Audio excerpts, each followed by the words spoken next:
प्यारे बच्चों, हम बात करने वाले हैं आपसे आज 60 दिन की फ्री क्लास की तीसरी वीडियो की। पहली और दूसरी वीडियो जिन बच्चों ने वॉच नहीं किए, प्लेलिस्ट बनी हुई है, जाइए प्लेलिस्ट में वॉच कीजिएगा।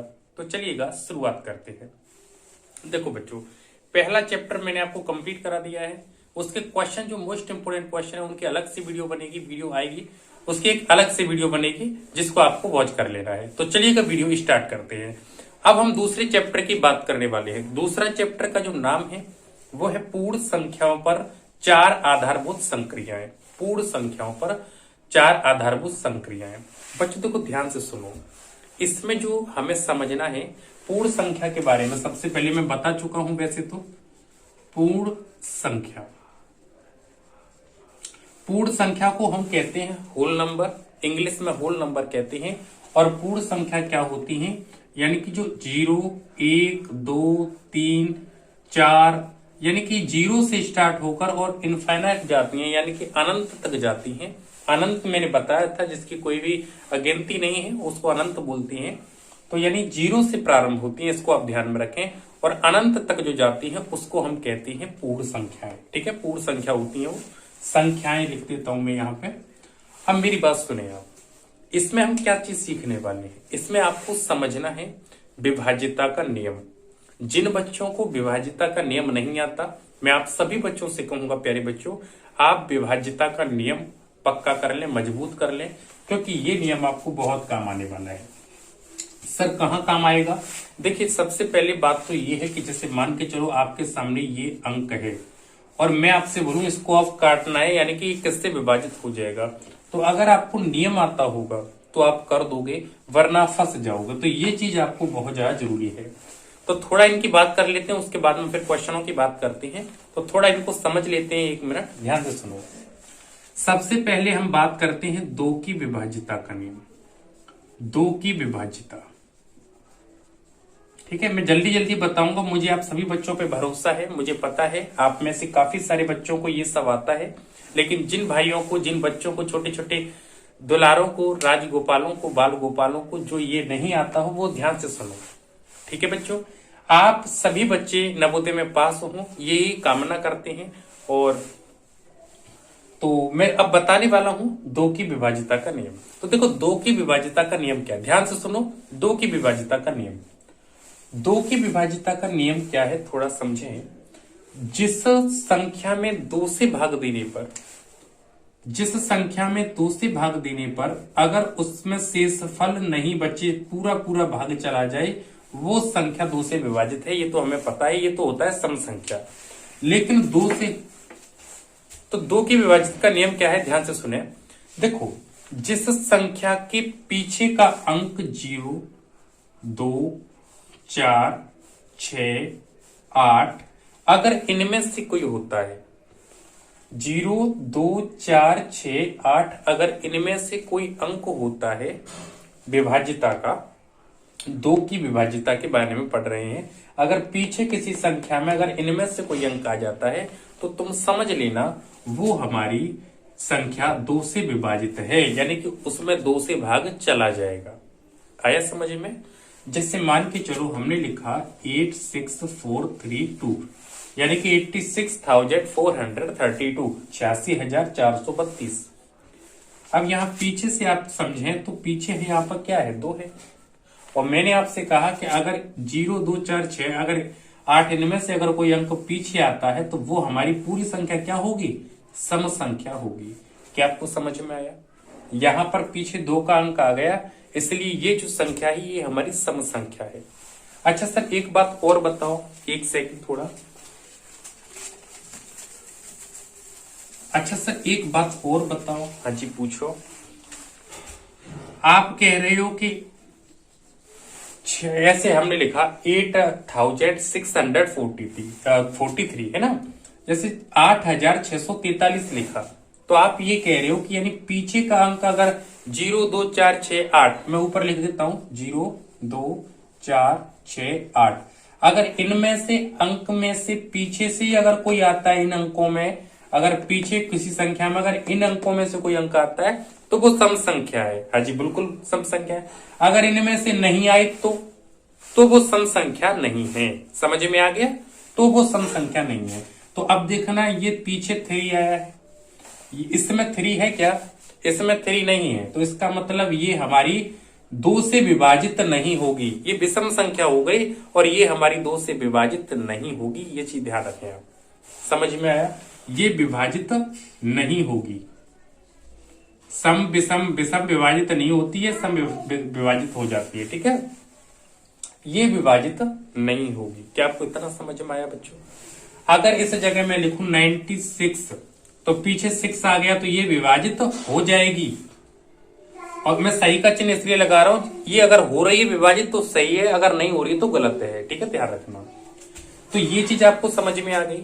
2 की विभाजितता का नियम यह है कि अगर किसी संख्या के पीछे 0, 2, 4, 6, 8 अगर इनमें से कोई भी अंक आता है पीछे, तो वो संख्या 2 से विभाजित हो जाएगी। अगर नहीं आता तो वो संख्या 2 से विभाजित नहीं होगी। क्या आपको समझ में आया? तो अब हम बात करते हैं 3 का नियम के बारे में, 3 की विभाजितता का नियम। अब देखो 3 की विभाजितता का जो जांच है या नियम है, विभाजितता का नियम,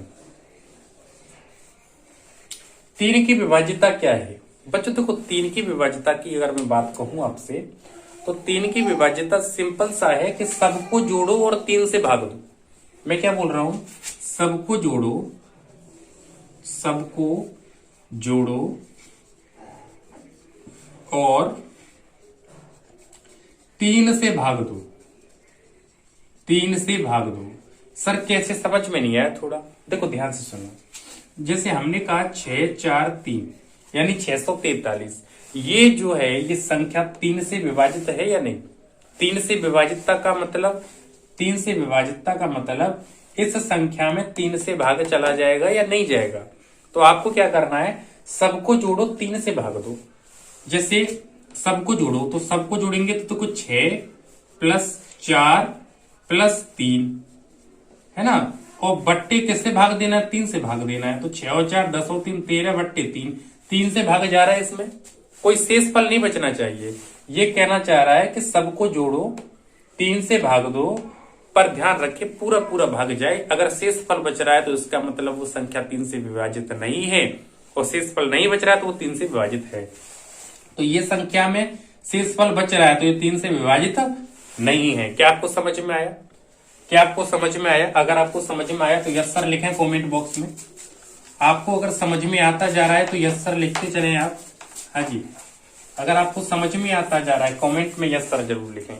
ठीक है बच्चों, कमेंट में यस सर लिखें। चलिए अब देखो, जैसे हमने कहा ये संख्या 3 से विभाजित है या नहीं, तो हम क्या करेंगे? सबको जोड़ो, 3 से भाग दो। सबको जोड़ो, सबको जोड़ने में 9 ले लो, फिर कितना ले लो? 6 ले लो, दोनों को जोड़ दो और किससे भाग देना है? 3 से। 9 6 15 बट्टे 3। बताओ कोई शेषफल बचा भाग देने पे? 3 5 15। कुछ बचा? कुछ नहीं बचा, कोई भी शेषफल नहीं बचा। तो इसका मतलब कोई रिमाइंडर नहीं है, कोई शेषफल नहीं है, तो ये हमारी 3 से विभाजित है। आपको आया समझ में? अब देखो 3 का नियम और 9 का नियम दोनों एक जैसे हैं। यहां पर सबको जोड़ो और 3 से भाग दो, तो 3 की विभाजितता का नियम पता लगाते हैं। ऐसे ही जब हमें 9 का नियम का पता लगाना हो तो सबको जोड़ो और 9 से भाग दो। एक जैसे है, एक जैसे का मतलब बिल्कुल पैटर्न जो तरीका है वो एक जैसा है। ठीक है, करने का। तो चलिएगा अब सीखते हैं 4 का नियम, और 4 का नियम क्या कहता है उसे समझते हैं। ठीक है बच्चों,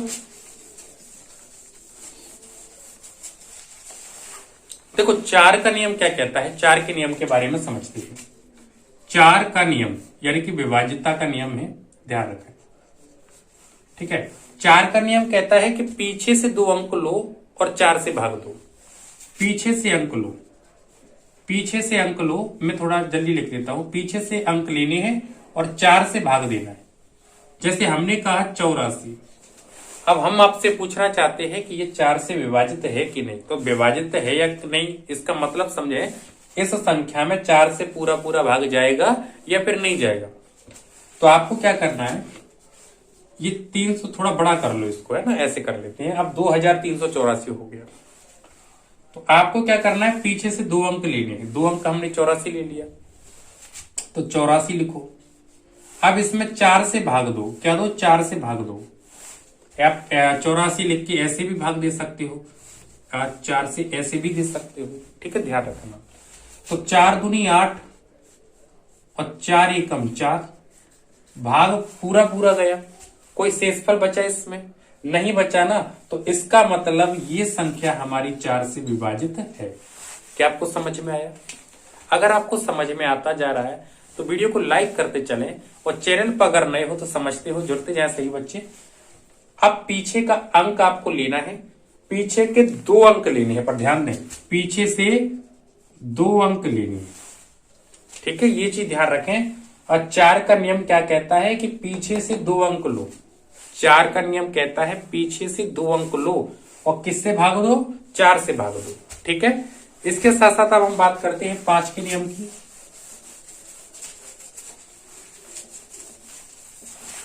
5 का नियम क्या कहता है? 5 का नियम ये कहता है, मैं थोड़ा शॉर्ट में लिखता जा रहा हूं, है ना। 5 का नियम, 5 का नियम ये कहता है कि संख्या के अंक के, यानी कि संख्या के पीछे या तो 0 का अंक हो या बच्चों 5 का अंक हो, या तो 0 का अंक होना चाहिए या 5 का अंक होना चाहिए। अगर इनमें से कोई भी अंक अगर है तो उस संख्या में 5 से पूरा पूरा भाग चला जाएगा। ये 5 की विभाज्यता का नियम है। जैसे हमने कहा 60, तो पीछे 0 आ गया तो 5 से विभाजित हो जाएगी, 5 से इसमें पूरा पूरा भाग चला जाएगा। हमने कहा 375 में बताओ 5 से भाग चला जाएगा, तो पीछे क्या आ गया? 5 आ गया, तो इसका मतलब इसमें 5 से पूरा पूरा भाग चला जाएगा। हमने ये कहा ये बोल दिया 690, पीछे क्या आ गया? 0 आ गया, तो इसका मतलब इसमें 5 से पूरा पूरा भाग चला जाएगा। क्या आपको इतना समझ में आया? अगर आपको इतना समझ में आया तो चलिएगा 6वें नियम की तरफ चलते हैं और उसके बारे में पढ़ते हैं।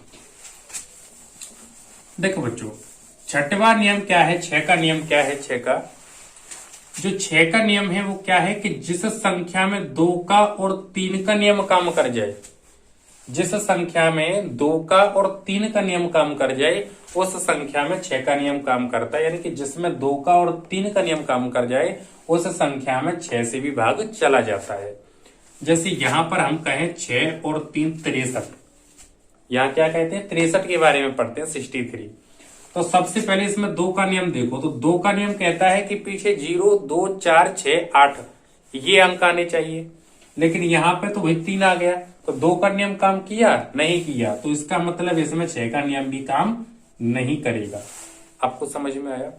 जैसे अब हम कहें आपसे कि 50 है, अब 50 है, तो अब ध्यान से देखो 2 का नियम क्या कहता है कि पीछे 0 2 4 6 8 आ जाए, तो 0 आ गया इसमें, तो 2 का नियम तो काम कर गया। अब 3 का नियम कहता है कि सबको जोड़ो 3 से भाग दो, तो यहां पर देखना 5 और 0 5, और 5 में भाग जाएगा नहीं 3 से पूरा पूरा, तो इसका मतलब ये भी 6 से भी नहीं जाएगा, ये भी नियम काम नहीं किया। अच्छा, इसकी जगह अगर हम ले लें 6 और 0, तो अब देखो 2 का नियम क्या कहता है कि 0 2 4 6 8 आ जाए पीछे, तो बिल्कुल 0 2 0 आ रहा है, तो इसका मतलब 2 का नियम तो काम कर गया। अब 3 का नियम क्या कहता है? 3 का नियम कहता है कि सबको जोड़ो 3 से भाग दो, तो सबको जोड़ने पे कितना आ रहा है? 6, और 3 से भाग दिया 6 पूरा पूरा गया, तो इसका मतलब यहाँ 6 से भी पूरा पूरा भाग जाएगा। तो आपको समझ में आ गया? यानी 6 का नियम अगर आपको पता लगाना है तो 2 का और 3 का नियम अगर उसमें लग रहा है पूरा पूरा, तो 6 का नियम भी उसमें पूरा पूरा लग जाएगा, यानी 6 से भी उसमें भाग चला जाएगा। अगर 2 से और 3 से अगर दोनों से अगर उसमें भाग जा रहा है उस संख्या में, तो 6 से भी उसमें पूरा पूरा भाग चला जाएगा। आपको समझ में आया? अब हम बात करते हैं 7 का नियम। 7 का क्या नियम है? देखो 7 का नियम क्या है? सिंपल सा है, यह बारंबारता की बात होती है। अगर 6 की बारंबारता यानी कि 6 12 18, अगर इस तरह से अगर 6 की बारंबारता आ रही है, जैसे 6 बार आ गई, 1 2 3 4 5 6 12 बार आ गई, 18 बार आ गई, तो यहां पर हमारा 7 का जो नियम है वो काम करता है। 7 का एक और नियम है, पीछे से अंक लेने पर उसका दूना करने पर उसके बाद में आगे से घटा देते हैं, तो वो भी है, उसको मैं अगले वीडियो में बताऊंगा, फिर किसी वीडियो में बताऊंगा उससे अलग से, उसको सही तरह से बताऊंगा। यहाँ थोड़ा मैं जल्दी बता रहा हूँ जिससे आपको बोरिंग ना लगे, वैसे क्योंकि आपको ये काफी सारे बच्चों को ये आता होगा, इसलिए मैं थोड़ा जल्दी कर रहा हूँ। गलती के लिए थोड़ा, अगर कोई गलती हो रही हो, अगर इसमें भूल चूक हो रही हो तो कमेंट बॉक्स में बता देना, मैं उसको सुधार दूंगा, ठीक है। तो चलिएगा, ये अगर बारंबारता आती है 6 12 18 अगर ऐसे आता है तो उस संख्या में 7 से पूरा पूरा भाग चला जाता है। ठीक है बच्चों, उस संख्या में 7 से पूरा पूरा भाग जाता है। अब हम बात करते हैं 8 के नियम की, और 8 का नियम है, 8 का नियम क्या है कि पीछे से 3 अंक लो, पीछे से 3 अंक लो और 8 से भाग दो। ये 4 के नियम के जैसा है। 4 का नियम क्या था, 2 अंक लो पीछे से और 4 से भाग दो। अगर भाग पूरा पूरा चला गया तो वो विभाजित है, अगर नहीं है तो फिर नहीं, अगर भाग नहीं गया पूरा पूरा तो विभाजित नहीं है। ऐसे ही 8 का है। 8 के में 2 की जगह 3 अंक लेने हैं और 8 से भाग देना है। अगर भाग पूरा पूरा चला जाता है तो वो 8 से विभाजित है, 8 से भाग चला जाएगा। अगर उसमें भाग पूरा पूरा नहीं जाता है तो इसका मतलब वो 8 से विभाजित नहीं है, उसमें 8 से पूरा पूरा भाग नहीं जाएगा। समझ में आया आपको? अब हम बात करते हैं 9 के नियम की। 9 के नियम के बारे में मैंने आपको बताया कि सबको जोड़ो और 3 से भाग दो। ठीक है, ये मैंने आपको बता दिया था। अगर भाग चला जाता है पूरा पूरा तो वो 9 से विभाजित है, अगर नहीं जाता तो विभाजित नहीं है। अब हम लास्ट बात करते हैं 10 के नियम की। 10 का नियम क्या कहता है हमसे? 10 का नियम कहता है कि पीछे 0 का अंक आ जाए। क्या आ जाए? पीछे 0 का अंक आ जाए, बस उसी संख्या में 10 का पूरा पूरा भाग चला जाएगा। जैसे 70 है, पीछे 0 आ गया। 800 है, 0 आ गया। अच्छा 6964 0 आ गया तो 10 से विभाजित हो जाएगा। जिसके पीछे 0 आ जाए बस उसमें 10 से पूरा पूरा विभाजित हो जाएगा, भाग चला जाएगा। तो ये विभाजितता के कुछ नियम हैं, कुछ रह गए, अभी 11 का रह गए और भी रह गए, उनके बारे में बताऊंगा। उनके लिए एक स्पेशल अलग से वीडियो बनाई जाएगी। तो अगर आपको ये वीडियो पसंद आई हो तो लाइक करें और चैनल पर जुड़े रहें, क्योंकि इस पर बहुत अच्छी वीडियो आपको मिलने वाली है। तो चलिए बात करते हैं अगली वीडियो में, तब तक के लिए पढ़ते रहे और आगे बढ़ते रहे।